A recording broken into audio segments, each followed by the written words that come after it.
नमस्कार, मैं Sumant Kashyap astro vastu consultant अपने यूट्यूब चैनल में आपका स्वागत करता हूं। आज की इस वीडियो में हम वास्तु पर चर्चा करेंगे।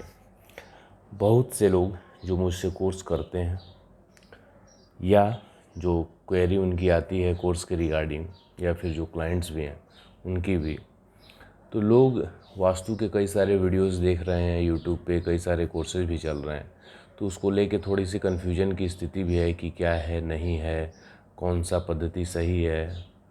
तो जो मेरी समझ है, जो अब तक मैंने अपने गुरुओं से सीखा है, उसका एक लिस्ट मैंने आपके सामने बनाया है।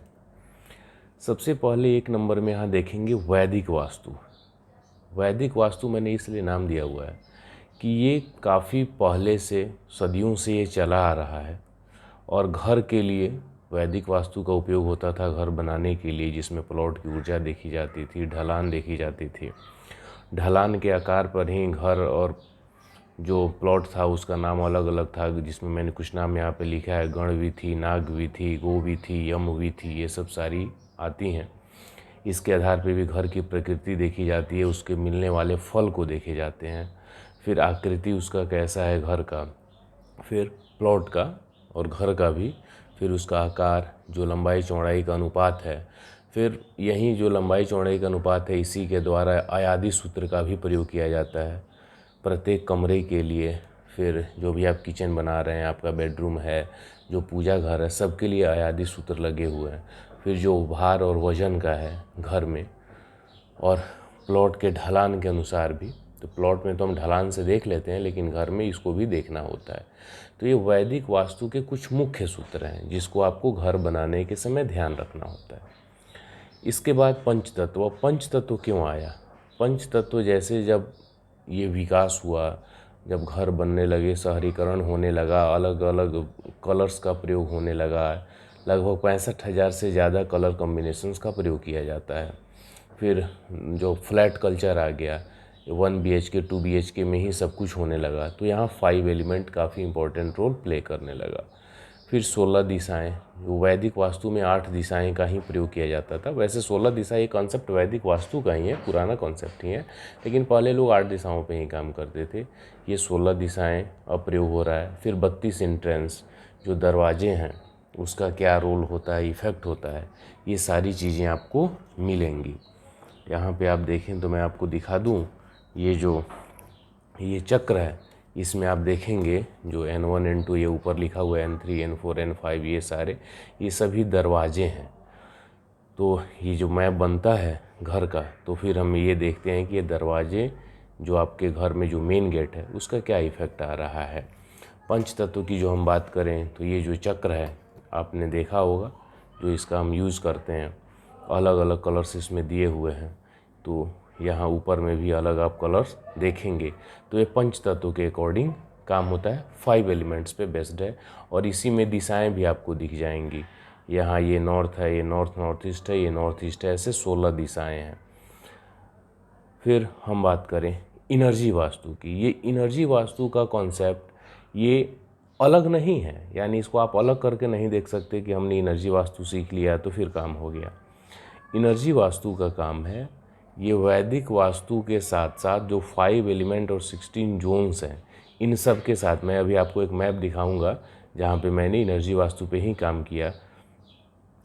चूँकि घर में जब आदमी रह रहा है तो जो वास्तु दोष उत्पन्न हुए हैं, फिर उसको आप कैसे दूर करेंगे आपको पता चलेगा। हाउस डिज़ाइनिंग जो एक्टिविटी बेस्ड है, ये 5 एलिमेंट्स और 16 जोन्स पे ही आधारित है।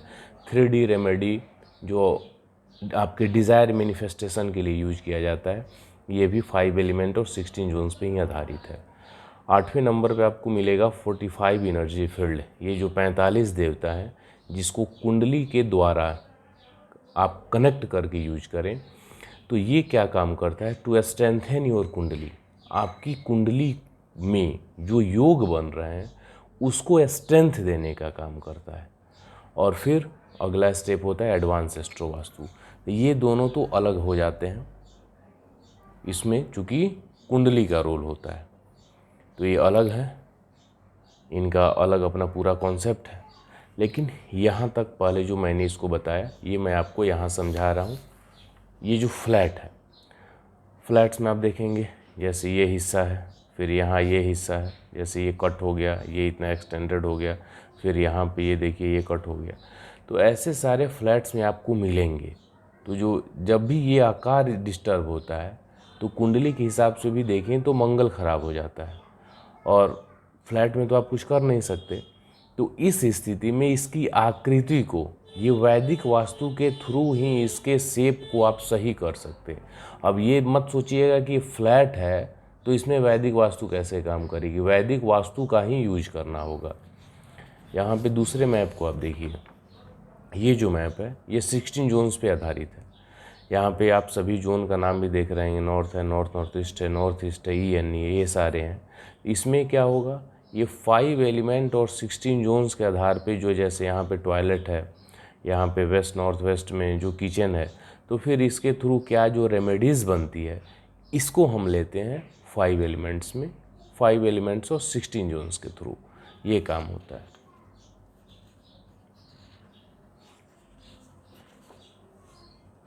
ये आप देखेंगे काफ़ी पतला घर है।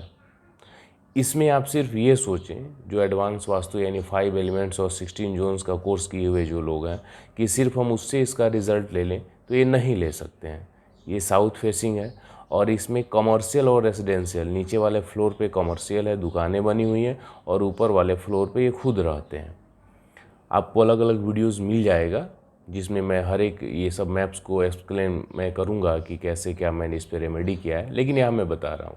तो ऐसा जब मैप आपको मिलेगा तो यहाँ पे आपको वैदिक वास्तु के साथ साथ इनर्जी वास्तु का और फिर जो 5 एलिमेंट और 16 जोन्स हैं वो तीनों का यूज करेंगे, तब जाके आपको रिज़ल्ट मिलेगा।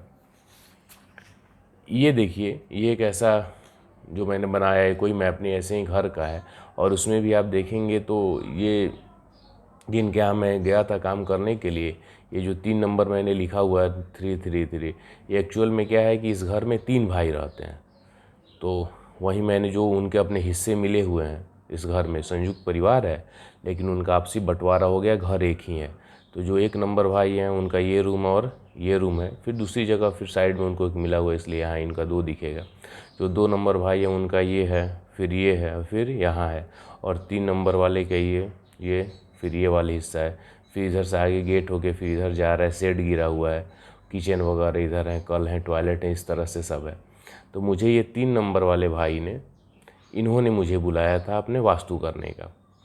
अब जब मैं गया तो चूँकि यहाँ पे जब आपके दिमाग में सिंपली ये हो कि 5 एलिमेंट और 16 जोन्स, तो उसके अकॉर्डिंग जब आप जाएंगे तो ये आप काम नहीं कर पाएंगे। किस लिए नहीं कर पाएंगे कि यहाँ जाने के बाद बाकी जो ये भाई थे वो, अब चूँकि यहाँ ये कॉमन था, पूरा खुला हुआ है, तो ये 3 नंबर और 2 नंबर वाले के लिए यहाँ पे उनका अपना है कि हाँ चलो तुम आके बैठ सकते हो, या फिर इनके अपने कोई क्लोज रिलेटिव आए 1 नंबर के तो ये यहाँ पे आ सकते हैं। तो ये इन्होंने मुझे अलाउ यहाँ तक किया कि इधर आप नहीं आ सकते। अब बताइए, इस स्थिति में जब आपको मेज़रमेंट नहीं मिलेगा, आप देखेंगे नहीं कहाँ क्या है कैसा है, इधर कहीं कुछ जाना नहीं, सिर्फ मैंने अपने क्लाइंट के जो इन्होंने मुझे बताया कि हाँ ये कमरा इतना बाई इतना फिट का होगा, फिर ये ऐसे होगा, तो एक आधार पे मैंने वो घर का एक शेप यहाँ आपके सामने रखा। यानी इस स्थिति में यहाँ आप कुछ नहीं कर सकते सिवाय इनर्जी वास्तु के। जब इनर्जी वास्तु के थ्रू ही हमें काम करना पड़ेगा। तो ऐसे भी घर आपको मिलेंगे, क्लाइंट आप वो परेशान है, वहाँ पे रह रहे हैं और आप कंसल्टेंट हैं तो आपको क्लाइंट फ़ी भी दे रहा है। तो इस स्थिति में आप क्या करेंगे, तो वहाँ कोई एक पद्धति आपके पास जानकारी रहेगी। एक पद्धति क्या है, ये वास्तु का ये कंप्लीट जो मैंने यहाँ लिखा है, ये आपके पास कंप्लीट इसका नॉलेज होना ही चाहिए। 2 दिन 4 दिन 3 दिन 5 दिन के ऐसे वर्कशॉप करके आप सोचें कि हम वास्तु कंसल्टेंट हो जाएं, तो आप नहीं हो सकते। और एक बात, जहाँ से भी आप वास्तु सीखें वहाँ से आप प्रैक्टिस सपोर्ट ज़रूर लें, क्योंकि बिना जब तक आप जिनसे सीख रहे हैं उनके गाइडेंस में 2 4 5 आप केस नहीं सॉल्व करेंगे, वास्तु नहीं करेंगे, तब तक आपको कॉन्फिडेंस नहीं आएगी। फिर ये जो अभी आपके सामने है, ये सिर्फ प्लॉट का है, इसमें कहीं घर वगैरह आपको कुछ नहीं दिखेगा। ये नया घर बन रहा है, नॉर्थ फेसिंग इधर रोड है, तो ऐसे ही ये प्लॉट का मैंने बनाया हुआ है। मैप की दिशाएं मुझे मिल गई। अब इसमें इस प्लॉट का सबसे पहले एनर्जी के थ्रू काम होगा। एनर्जी वास्तु के साथ साथ जो वैदिक वास्तु का कॉन्सेप्ट है, ढलान चूँकि ये नॉर्थ फेसिंग है तो पूरे का ढलान इधर कर देना इनके लिए और आसान रहेगा। लेकिन इसके ठीक उलट यदि साउथ फेसिंग हो, इधर रोड है और यहीं साउथ फेसिंग हो, तो फिर क्या होगा, फिर प्रॉब्लम आएगा। तो वहाँ पे आपको रेमेडियल मेजर्स अपनाना होता है, क्योंकि साउथ में ढलान नहीं होना चाहिए, ढलान नॉर्थ में होना चाहिए। तो ये सारी बातें आपको ध्यान रखना होता है जब घर बन रहा होता है। तो ये नया घर है, मेरे ही गाइडेंस में इसका काम चालू होने वाला है। अब ये मैंने मैप बनाया है देखने के लिए। फिर इसमें जब घर बनना चालू होगा फिर 5 एलिमेंट्स का ध्यान रखना है। 16 जोन्स का तो खैर ये है ही, और साथ ही चूँकि इनके जो घर के मालिक हैं इनकी कुंडली भी मेरे पास है, तो फिर उसके अकॉर्डिंग मैं आगे ये जो 8 नंबर है 45 एनर्जी फील्ड और एडवांस एस्ट्रो वास्तु, यानी कंप्लीट एक पैकेज इस घर पे अप्लाई किया जाएगा अच्छे रिजल्ट को लेने के लिए। बने रहिए, मिलते हैं कुछ और वीडियोस।